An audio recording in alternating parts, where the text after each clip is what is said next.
Yeah. Because when you think about it, how much freedom does a child have? Not a Once lot. it's trapped there in school and they have to do what the parents are told, they will not be fed if they don't behave.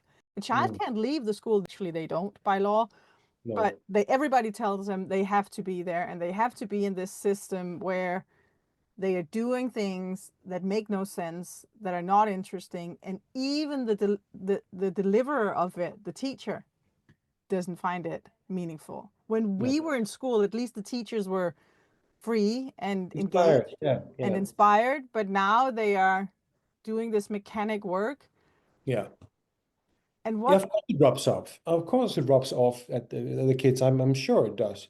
Um, and it creates a very narrow learning environment. You know, the more you are supposed to, I think it's about 5,000 different learning goals that we have in the Danish public schools. They're trying to get rid of them now, thankfully. But that has been the regime in Mhm, the public schools of Denmark.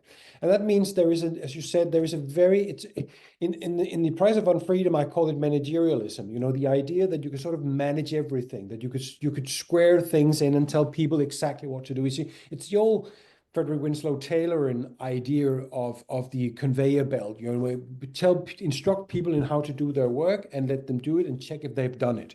And this mm, type of managerialist idea has been running organizations, public sector, private sector, for many, many, many years. And when that tailor an idea of managerialism meets the public school, it means a very narrow idea of how to teach kids, and the kids also learn over time that their response is very narrow too, that they can't really do anything crazy or wild. Even our grading system in Denmark has become this way, that basically what you're looking for, if you want to get a top grade in a field, you have to make no mistakes. That's what mm, that's what we do today. When I was a kid, you could get a 13, which was a top grade for an extraordinary achievement. That was doing something other than expected. But mm, children today learn not to do anything than what is expected from them. So if you make mm, no mistakes, it's fine.